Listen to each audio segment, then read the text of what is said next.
En 1787, il faut bien le dire, Giacomo Casanova est devenu une vieille gloire. À 62 ans, il a encore des restes d'un charme un peu dur. Il habite en Europe centrale. On peut dire que c'est un vieux monsieur qui a beaucoup fait parler de lui. Il habite au château de Dux, qui est la propriété du comte Wallstein. Il est le bibliothécaire de cet aristocrate. Disons peut-être qu'il en est aussi le pique-assiette. Il vit un peu au crochet de ce monsieur. Il s'est éloigné d'un monde qui pour lui est devenu trop sérieux. Ce monde des années 1780, ça n'est plus le sien d'une certaine manière. Lui, ce qu'il a aimé, Casanova, c'est le beau XVIIIe siècle, et il vit dans ses souvenirs, des souvenirs sur lesquels des barons en mal de sensations, des maîtresses de maison avides d'épater leur société, des jeunes filles heureuses de rougir un petit peu, lui demandent sans cesse de revenir. Oui, il a poursuivi la carrière de l'hédoniste suprême. Oui, il a multiplié les aventures sidérantes à travers l'Europe. Oui, il a croisé les plus grands. Il a parlé presque familièrement au roi Louis XV, au roi Frédéric II, à Mozart en personne. Le secret de Casanova, c'est sans doute d'avoir arraché sa liberté à une époque de contraintes. N'oubliez pas à quel point à l'époque les institutions sont pesantes, la religion est omniprésente, les contraintes sociales créent un véritable corset. Et c'est là que se trouve finalement le génie de Casanova, dans le combat qu'il a constamment su mener, avec une légèreté d'ailleurs tout à fait propre à son temps, contre des contraintes qu'il a littéralement fait voler en éclats. Alors il y a un épisode de sa vie évidemment qui non seulement illustre tout cela concrètement, mais qui lui a rendu un grand service parce qu'en le racontant, en l'éditant, en l'imprimant dans l'Europe entière, il a fait de lui une célébrité. C'est son incroyable évasion de la prison des Plombs, cette prison vénitienne dans laquelle il avait été enfermé alors qu'il avait même pas 30 ans. C'est précisément cet épisode que Casanova met donc par écrit en cette année 1787, et dans son avant-propos, il s'en explique. Je ne me sens plus la force nécessaire à narrer ce fait, et je n'ai plus non plus celle de dire aux curieux qui me pressent de le leur réciter que je ne l'ai pas. Sous-entendu, maintenant, si vous voulez lire cette histoire, libre à vous, mais moi je ne la raconterai plus. Alors allons-y, dans cette histoire, si vous le voulez bien. Nous allons faire un saut de 32 ans en arrière, et nous sommes en juillet 1755. Giacomo est au plus bas, son moral a beaucoup chuté et pour cause, le voilà enfermé dans une glauque cellule de la prison des Plombs. On l'appelle les Plombs parce qu'elle est située dans le grenier du palais des Doges, sous la toiture en plomb, tout simplement, ce qui veut dire qu'il y fait extrêmement chaud l'été, extrêmement froid l'hiver. La cellule est petite, sombre, exposée donc à des variations de température extravagantes, avec, je cite Casanova, 1 million de puces qui s'en donnaient à cœur joie sur tout mon corps, dit-il. Alors comment est-ce qu'il s'est retrouvé là ? Eh bien, à 30 ans, on peut dire que son existence est déjà très riche. Il est passé par le séminaire, il a été musicien, il est devenu militaire, enfin je passe sur beaucoup d'épisodes. Il a aussi une réputation, disons-le, très sulfureuse, puisqu'il a accumulé méfaits, tricheries, petits scandales. Il est le plus grand des coureurs de jupons, ai-je besoin de vous le dire, puisque je vous parle de Casanova. Voici comment lui-même se décrit en ce temps. Je suis retourné à ma patrie l'année 1753, assez instruit, plein de moi-même, étourdi, aimant le plaisir, ennemi de prévoir, parlant de tout à tort et à travers, gai, hardi, vigoureux, et me moquant de tout ce qui me paraissait sottise, soit sacré, soit profane, appelant préjugé tout ce qui n'était pas connu aux sauvages, formant gros jeu, trouvant égal le temps de la nuit à celui du jour, et ne respectant que l'honneur, dont j'avais toujours le nom sur les lèvres, plus que par hauteur que par soumission, prêt pour garantir le mien de toute tâche à violer toutes les lois qui auraient pu m'empêcher d'une satisfaction, qui auraient pu m'empêcher un dédommagement, une vengeance de tout ce qui avait l'apparence d'injure ou de violence. Voilà ce qu'écrit donc Casanova dans son Histoire de ma vie. Il a pu énerver pas mal de monde, évidemment. Il n'est pas très étonnant que les autorités vénitiennes et inquisitoriales aient fini par s'occuper de son cas. Le voilà donc envoyé en prison sur dénonciation, comme on faisait à Venise. Venise a été pendant très longtemps, il faut le dire, ça fait partie des mauvais côtés de cette cité vénitienne. Ça a été la cité de la dénonciation. Alors, pour combien de temps est-il en prison ? Il n'en sait rien lui-même. Il est très abattu, mais inutile de vous dire qu'il n'est quand même pas du genre à se complaire éternellement dans son désespoir. L'homme a de la ressource, il en a même à revendre. Franck Ferrand sur Radio Classique. Alors les semaines passent et Giacomo reçoit de quoi rendre son quotidien un petit peu plus supportable. On arrive à lui faire passer des livres, donc maintenant il va avoir de la lecture, il a un petit mobilier, puis surtout, une ambition s'ancre en lui à partir de novembre, c'est trouver un moyen de s'échapper. Dans l'histoire de ma fuite de la prison des plombs, il écrit « J'ai commencé à chercher, à inventer, à examiner sans moyen de venir à bout d'une entreprise qu'avant moi plusieurs peuvent avoir tenté, mais que personne ne put conduire à son terme. » Non, personne jamais ne s'était évadé de la prison des plombs. Or, lui a bien l'intention de réussir là où les autres ont échoué. On lui accorde régulièrement l'autorisation de se dégourdir les jambes près de son cachot. Il est toujours à l'affût et il remarque qu'il y a des petits objets qui traînent. Le ménage n'est pas l'obsession des gardiens à la prison, vous imaginez bien. Il y a là un morceau de marbre, il y a des éléments de métal usés. Il récupère tout ça en douce. Il a de la suite dans les idées. Son idée, c'est de se fabriquer un objet qui soit doté d'une pique. Cet objet qui va devenir littéralement talismanique dans le récit qu'il nous donnera. Cet objet, il le baptise l'esponton. C'est cet esponton qui doit lui permettre de s'attaquer à un mur ou à un sol.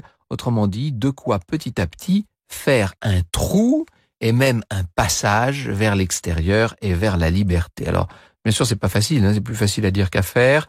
Un gardien peut à tout moment rentrer dans la cellule. Il ne faudrait pas qu'il tombe sur l'esponton. Il faudrait surtout pas qu'il tombe sur le trou qui est déjà en formation sous le lit du jeune homme. Franck Ferrand sur Radio Classique. Giacomo a entrepris de réaliser un véritable trou sous son lit. Il y va très discrètement, bien sûr. Il avance doucement. Il ne faut surtout pas attirer l'attention. Il a son malheureux esponton. C'est quand même un tout petit outillage pour faire un si grand trou. Il doit être très discret. Il travaille essentiellement la nuit. C'est un véritable travail de fourmi et il avance nuit après nuit.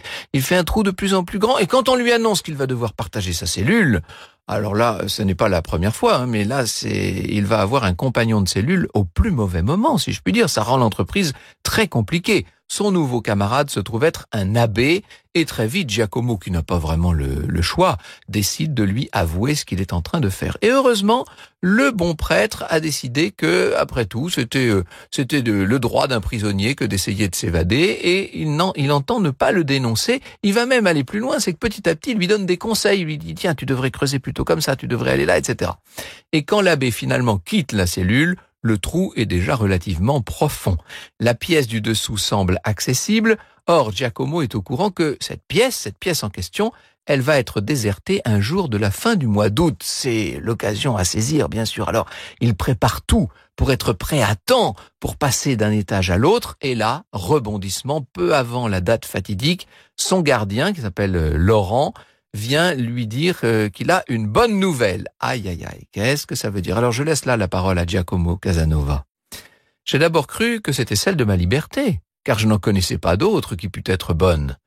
Et je me voyais perdu. La découverte du trou aurait fait révoquer ma grâce. Laurent rentre et il me dit d'aller avec lui. Je lui réponds d'attendre que je m'habille. N'importe, me dit-il, puisque vous ne faites que passer de ce vilain cachot à un autre, clair, tout neuf, où par 2 fenêtres, vous verrez la moitié de Venise, vous pourrez vous tenir debout dans ce nouveau cachot.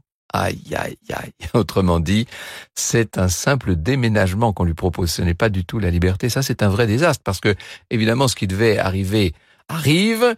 Dans la cellule laissée derrière lui, on va tomber sur ces petits travaux de forage.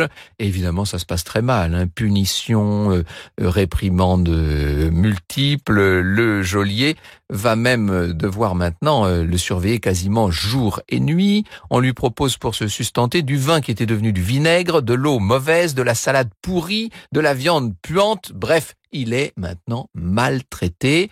Heureusement, ça ne va durer qu'un temps. Et puis surtout, Giacomo a de la suite dans les idées. Il n'abandonne pas.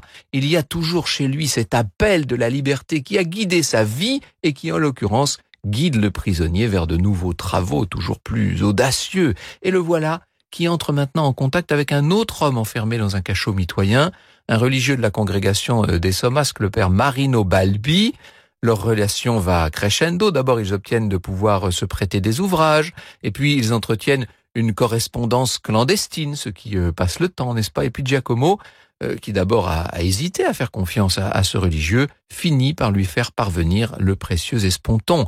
Et c'est à Balbi, qui est nettement moins surveillé que lui, que revient maintenant la délicate mission de déceler les briques de l'enceinte qui séparent sa cellule de celle de Giacomo. Le but, c'est d'établir un passage entre eux, de créer une nouvelle cavité dans le cachot, cette fois vers les toits de la prison. Après avoir fait un trou dans le sol, on va essayer de faire un trou dans le plafond. Le moine est très efficace, il est très discret, il progresse rapidement, il dissimule ses travaux et les outils qu'il utilise avec beaucoup de soin, et après toutes sortes de péripéties dans lesquelles je n'ai pas le temps d'entrer, mais il faut vraiment que vous lisiez la description que Giacomo Casanova lui-même donne de tout ça. Après beaucoup de péripéties, le 31 octobre 1756, le grand moment est venu. Le passage entre les deux cellules est prêt. Pendant la nuit, Giacomo et Balbi se rejoignent. Ils parviennent à passer difficilement, mais ils sont pas gros, hein. Donc ils parviennent à passer à travers leur plafond. Mais là, les dangers ne font que commencer. D'abord, il faut que les deux fuyards arrivent à se maintenir sur ce toit extrêmement glissant. La moindre chute serait mortelle, bien entendu, parce que le canal qui est là juste en bas n'est pas très profond. S'ils chutent dedans, ils vont se tuer, c'est certain. Donc ils avancent prudemment, les voilà qui dominent la brume, avec cette légère brume que connaissent bien les amoureux de Venise. Juste ce qu'il faut pour les dissimuler, pas suffisamment pour leur rendre invisibles les voies éventuelles de la fuite. Je cite de nouveau Giacomo. « Je me suis trouvé sur la plus haute éminence du toit, où en élargissant mes jambes, je me suis commodément assis à califourchon. Le moine en fit autant derrière moi, nous avions nos dos tourné à la petite île San Giorgio Maggiore, et nous avions vis-à-vis de nous de nombreuses coupoles de la grande église Saint-Marc qui fait partie du palais ducal. Donc là, les choses commencent à devenir plus sérieuses. Mais où aller? Et comment descendre? Apparemment, il n'y a aucune possibilité de quitter ce maudit toit. Balbi est inquiet, et puis il faut bien reconnaître que ce Balbi, discret et efficace, n'en est pas moins assez maladroit. Et à un moment, il fait un geste qui lui fait perdre son chapeau. Hop, le chapeau roule, il finit dans l'eau, plusieurs mètres plus bas. Franck Ferrand sur Radio Classique. Le chapeau de l'abbé Balbi a chu jusqu'au canal, mais il y a eu plus de peur que de mal. Giacomo a fini par découvrir une lucarne, puis il aperçoit une échelle oubliée sur le toit. Les pêcheurs aussi ont leur providence, n'est-ce pas? Et après avoir fait descendre son camarade à la corde, il peut à son tour rejoindre l'abbé avec l'échelle.